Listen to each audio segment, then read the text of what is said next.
हाँ जी, कैसे हैं आप सभी? स्वागत है आप सभी के आज हम WB अकेडमी पर। मैं हूं आपका दोस्त हिंदी मीडियम वाला बंदा और हम सीख रहे हैं डीएसए। तो डीएसए सीखने से पहले कुछ चीज़ों की नॉलेज होनी बहुत ज़रूरी है आपको।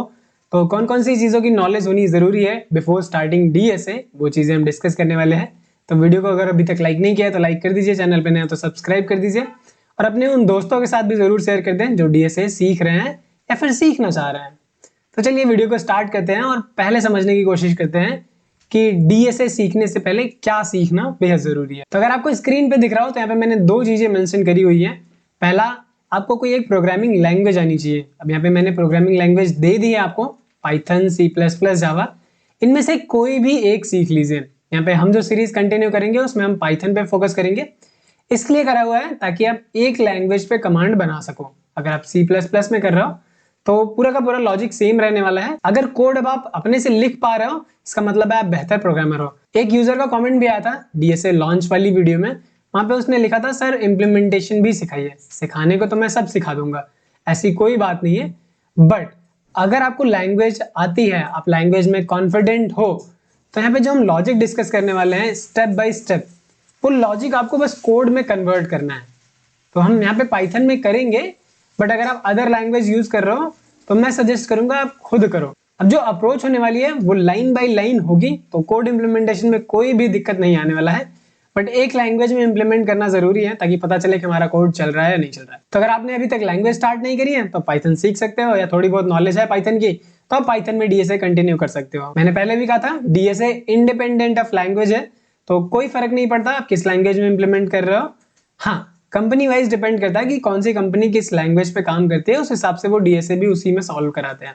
बट जो बड़ी कंपनियां होती हैं उनको लैंग्वेज से कोई प्रॉब्लम नहीं होती। वो कहते हैं किसी भी लैंग्वेज में आप डीएसए की प्रॉब्लम को सॉल्व करो।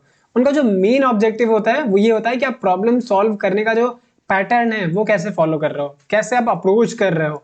तो हमारा भी मेन फोकस ये होगा कि कैसे हम प्रॉब्लम को अप्रोच करेंगे। हमारे पास एक नई प्रॉब्लम आएगी, हम उसको देखेंगे और उसके आउटपुट पहले जनरेट करने की कोशिश करेंगे, देन उसी हिसाब से अपनी अप्रोच को भी रेडी करेंगे, बाद में उसे ऑप्टिमाइज भी करेंगे। तो ये हमारा फ्लो रहने वाला है और लास्ट में हम एक लैंग्वेज का इस्तेमाल करके उसी फ्लो को इंप्लीमेंट करने वाले हैं ताकि एक्चुअल प्रॉब्लम हम सॉल्व कर सके कोडिंग की मदद से। तो यहाँ पे हमें दो चीजें सीखनी है। पहला तो एक लैंग्वेज होनी चाहिए। यहाँ पे अगर हम बात करें तो कोई भी लैंग्वेज सीख सकते हो, पाइथन पे हम फोकस करने वाले हैं।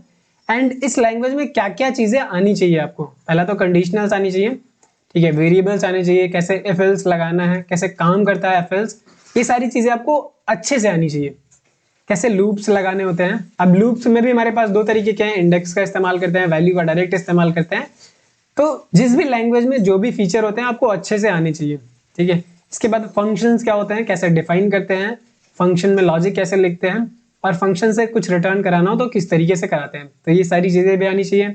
इसके बाद ऑपरेटर्स है, ढेर सारे ऑपरेटर है हमारे पास, मैथमेटिकल ऑपरेटर है, लॉजिकल ऑपरेटर है और बिटवाइज ऑपरेटर्स भी हैं। तो इन सब का इस्तेमाल कब, कैसे, कहाँ करना है, ये सब आपको आना चाहिए।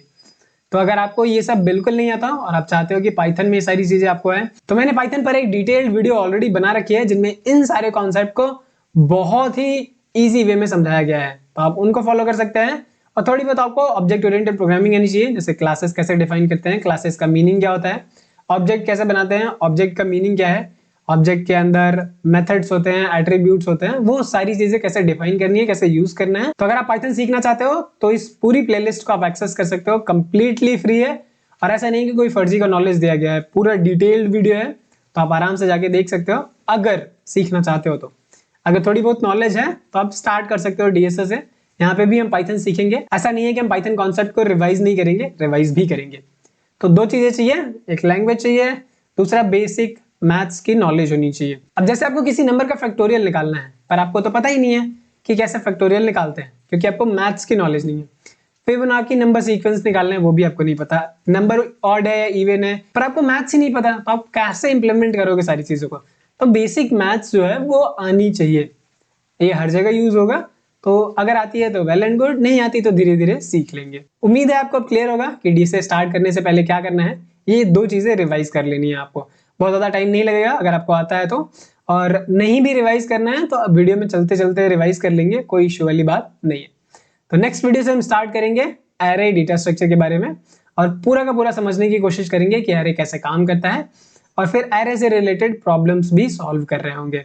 अभी हम बेसिक प्रॉब्लम सॉल्व करेंगे।